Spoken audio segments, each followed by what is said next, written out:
स्वागत है दोस्तों आप सभी का हमारे जय महाकाल राशिफल चैनल में, जो आज फिर एक नई वीडियो लेकर आए हैं। नवरात्रि के 9 दिनों में भूलकर भी ना करें। ये काम माँ दुर्गा होती है, क्रोधित घर में आती है दुख दरिद्रता और गरीबी। नमस्कार दोस्तों, स्वागत है आप सभी का एक बार फिर से। दोस्तों, इस वीडियो में हम बात करने वाले हैं नवरात्रि के दौरान कौन से ऐसे काम भूल से भी नहीं करने चाहिए, जिनको लेकर हमारे शास्त्रों में स्पष्ट मना किया गया है। दोस्तों, माँ दुर्गा के 9 रूपों की आराधना का महापर्व नवरात्रि 3 अक्टूबर दिन गुरुवार को शुरू हो गया तथा नवरात्रि का समापन 11 अक्टूबर दिन शुक्रवार को होगा। नवरात्रि के दौरान माता रानी को प्रसन्न करने के लिए, उनकी कृपा प्राप्त करने के लिए भक्तजन तरह तरह के उपाय करते हैं।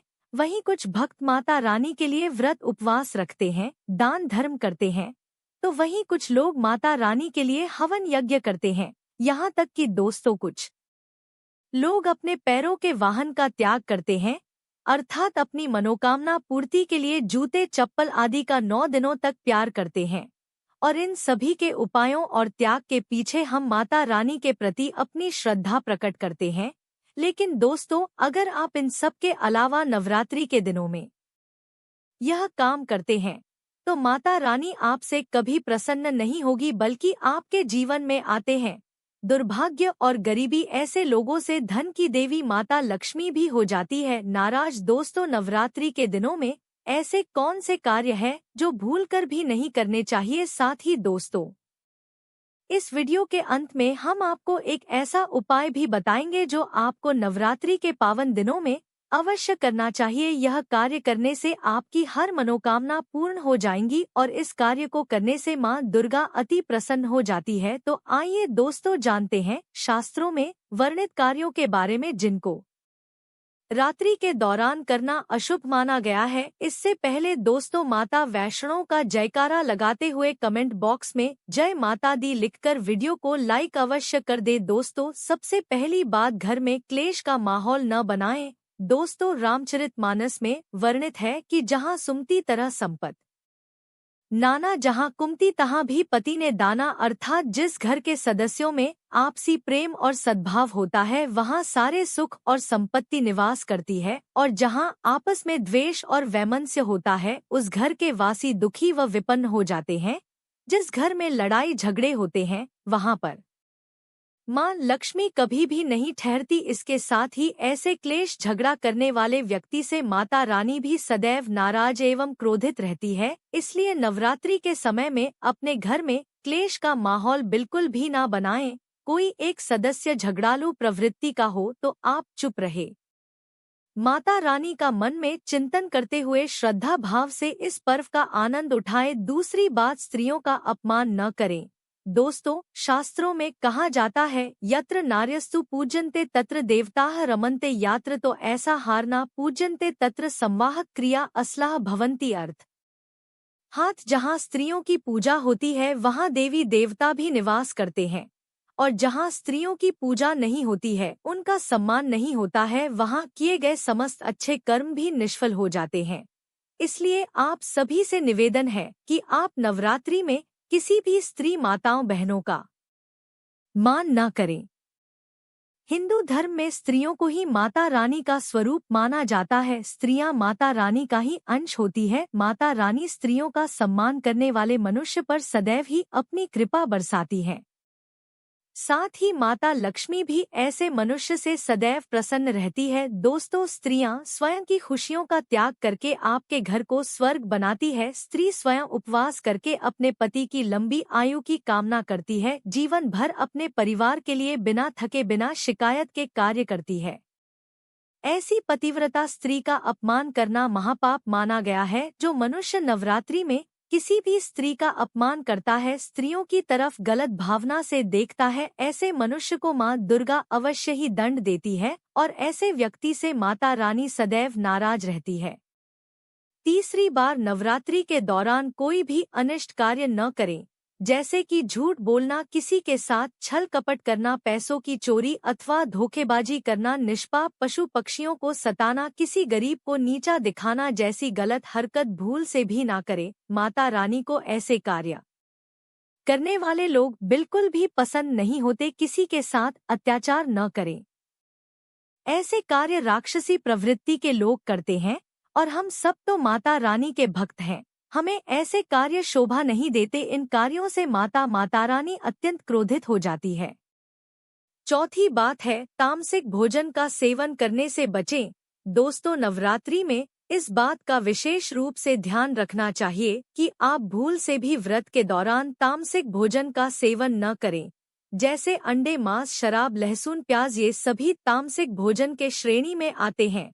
इसीलिए आप इन सभी चीजों का सेवन बिल्कुल भी ना करें, अन्यथा माता रानी नवरात्रि में आप पर क्रोधित हो सकती है। पांचवी बार, नवरात्रि के इन 9 दिनों में शारीरिक संबंध न बनाएं। दोस्तों, नवरात्रि में माता रानी की कृपा पाने के लिए नवरात्रि के 9 दिन भूल से भी शारीरिक संबंध न बनाएं। इन 9 दिनों में ब्रह्मचर्य का पालन करें। जो भी मनुष्य व्रत का पालन करता है, व्रत रखता है, उसे तो भूल से भी शारीरिक संबंध नहीं बनाना चाहिए। जो भक्त नवरात्रि के 9 दिन ब्रह्मचर्य व्रत का पालन करता है, माता रानी उसकी हर इच्छा को पूर्ण करती है। दोस्तों, छठवीं बार है, अगर किसी महिला को नवरात्रि व्रत के दौरान मानसिक पीड़ा आ जाए तो ऐसे में महिलाओं को अपना व्रत पूरा करने के लिए मानसिक रूप से भगवान की आस्था और पूजा करनी चाहिए तथा पूजा पाठ के दौरान दूर बैठकर किसी घर के किसी अन्य सदस्य से पूजा करवा सकती है। इस दौरान पूजा पाठ के सामान को नहीं छूना चाहिए। साथ ही माता रानी को स्पर्श करके प्रणाम भी न करें। घर के सदस्य से पूजा पाठ करवाएं तो वह सदस्य भी नवरात्रि के दिनों में अंडे, मांस जैसी चीजों से दूर रहा हो। आप ऐसे व्यक्ति से ही पूजा करवाएं जो इन सभी से दूर रहता हूँ। दोस्तों, सातवीं बार, यदि अगर आप अपने घर के मंदिर में कलश स्थापना किए हैं तो जिस स्थान पर आपने कलश स्थापना किया है, अगर रूम में किया है तो रूम को, या फिर मंदिर में स्थापित किए हो तो मंदिर को, कलश स्थापना वाली जगह को कभी अकेला न छोड़े। घर में किसी एक सदस्य को पूरे 9 दिन उस स्थान पर रुकना चाहिए, क्योंकि नवरात्रि में माँ अपने भक्तों के घर में मौजूद होती है और शास्त्रों में ऐसा विधान है कि नवरात्रि में घर पर कलश स्थापना के बाद माता रानी को अकेला छोड़कर नहीं जाना चाहिए। साथ ही अगर घर में कोई न हो तो बिल्ली इत्यादि कलश को गिरा सकते हैं, खंडित कर सकती है, जिसे बहुत ही बड़ा अपशगुन माना जाता है। इसलिए नवरात्रि में घर को कभी अकेला नहीं छोड़ना चाहिए। साथ ही दोस्तों, विष्णु पुराण में नवरात्रि में दिन में सोना वर्जित माना गया है। दोस्तों, 8वीं बार, जो लोग नवरात्रि का व्रत करते हैं उन्हें चमड़े से बनी वस्तुओं को धारण नहीं करना चाहिए, जैसे बेल्ट पर, बैग इत्यादि, क्योंकि इनमें चमड़े की मात्रा मौजूद होती है और चमड़ा पशुओं को मारकर बनाया जाता है। ऐसे में माता रानी को यह सब बिल्कुल भी पसंद नहीं है। साथ ही इन्हें धारण करने से व्रत का संपूर्ण फल प्राप्त नहीं होता। नवीन बात, नवरात्रि में जो भक्त व्रत करते हैं उन्हें भी, और जो लोग व्रत नहीं रखते उन्हें भी नवरात्रि के दिनों में भूल से भी बाल नहीं कटवाने चाहिए, दाढ़ी नहीं बनवाना चाहिए, नाखून भी नहीं काटना चाहिए। साथ ही व्रत करने वाले व्रतधारी को तंबाकू, गुटखा, सिगरेट आदि चीजों का सेवन भी नहीं करना चाहिए। कई लोग होते हैं जो नवरात्रि में मांस, मदिरा का सेवन तो नहीं कर रहे होते, लेकिन गुटखा, तंबाकू से क्या होगा यह सोचकर ऐसी मानसिकता से वे इन चीजों का सेवन करते हैं। लेकिन दोस्तों, आपको बता दें कि शास्त्रों में इन चीजों की भी मनाही है। गुटखा, तंबाकू खाने से व्रत का पूर्ण फल प्राप्त नहीं होता। 10वीं बात, घर के द्वार पर आई हुई किसी भी स्त्री या कोई भी अतिथि आए उसका अपमान न करें। हमारे हिंदू धर्म में कहा गया है कि अतिथि देवो भव, अर्थात अतिथि भगवान के समान है, उसका अपमान न करें। दोस्तों, यदि नवरात्रि में आपके द्वार पर को कन्या या वृद्ध स्त्री अथवा कोई भिक्षुक जन भोजन की इच्छा से भिक्षा के लिए आए तो उसका भूल से भी अपमान न करें अथवा उन्हें खाली हाथ घर से न जाने दें। हमारे पास जो भी है उसमें से कुछ न कुछ उस भिक्षुक को जरूर दें। यदि आपके घर में कोई दासी है तो उसका भी अपमान न करें। नवरात्रि में उन्हें भी कुछ न कुछ भेंट अवश्य दें। इससे माता रानी अत्यंत प्रसन्न होती हैं और आपकी हर मनोकामना को पूर्ण करती है। दोस्तों, इसके साथ ही अगर आप व्रतधारी हैं, माता रानी के लिए व्रत रखते हैं, तो कलश स्थापित करते समय जटा वाला नारियल यानी कि पानी वाला नाम रियल का ही प्रयोग करें। साथ ही इस बात का भी ध्यान रखें कि नारियल को कलश के ऊपर लेटा कर रखना चाहिए। कलश स्थापना करते समय कभी भी नारियल को खड़ा करके नहीं रखा जाता। इस बात का सभी माताएं बहनें विशेष रूप से ध्यान रखें। साथ ही नारियल को स्थापित करने से पहले नारियल को आप लाल कपड़े में लपेटकर उस पर लाल उड़ाकर ही नारियल को कलश के ऊपर स्थापित करें। धार्मिक शास्त्रों के अनुसार कलश के ऊपर जब सही तरीके से और सही प्रकार का नारियल रखा जाता है, तभी व्रत और पूजा का पूर्ण फल प्राप्त होता है। माता रानी तभी प्रसन्न होती है। साथ ही इस बात का भी ध्यान रहे कि माताएं बहनें माता रानी को नारियल अर्पित कर सकती है, लेकिन कभी भी माता रानी के सामने नारियल को भूलकर भी नहीं तोड़ना चाहिए, क्योंकि दोस्तों नारियल बीज रूप में होता है और स्त्रियां बीज रूप से ही शिशु को जन्म देती है। इसीलिए कभी भी माताओं बहनों को नारियल नहीं तोड़ना चाहिए। नवरात्रि में माता रानी का व्रत और पूजन किया जाता है, लेकिन नवरात्रि के दौरान सबसे ज्यादा अगर किसी चीज का महत्व होता है तो वो है कन्या पूजन का। दोस्तों, माना जाता है कि माता रानी व्रत उपवास से जितना प्रसन्न होती हैं, उससे लाखों गुना ज्यादा प्रसन्न कन्या पूजन से होती है।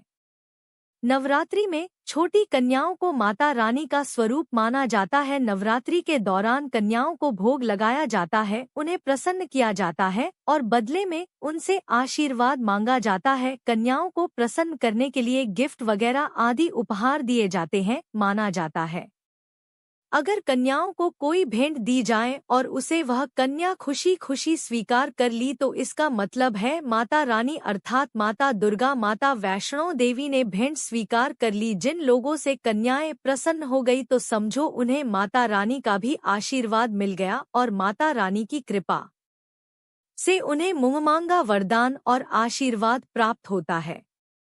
दोस्तों, शास्त्रों में बताया गया है कि नवरात्रि में 3 साल से 9 साल तक की कन्या का पूजन होना चाहिए। अष्टमी अथवा नवमी तिथि को कन्याओं के पैर धोकर उन्हें भोजन कराना चाहिए। उन्हें उपहार आदि देना श्रेष्ठ माना जाता है। इससे आपके घर में संपन्नता बनी रहती है तथा जीवन में धन धान्य की कभी भी कमी नहीं होती। शास्त्रों में वर्णित है कि कन्याएं जितना अधिक खुश होती है, माता रानी उतनी ही जल्द फल प्रदान करती है। ऐसे में आप कन्याओं को चॉकलेट बॉक्स, खूबसूरत कपड़े दे सकते हैं। इस बात का भी ध्यान रहे कि काले कपड़े कन्याओं को भूल से भी ना दें। आप स्टील के बर्तन भी गिफ्ट के तौर पर दे सकते हैं, लेकिन दोस्तों सबसे जरूरी यह है कि आप कन्याओं को लोहे का कोई भी सामान न दें। दोस्तों, जब कन्याएं आपके घर से पूजा एवं भोजन ग्रहण करने के बाद अपने घर के लिए प्रस्थान करें, तो उनके चरण छूकर उनसे आशीर्वाद जरूर लें और अपने मन में अपनी प्रार्थना को, अपने मन की इच्छाओं को कन्याओं को विदा करते समय अवश्य प्रकट करें।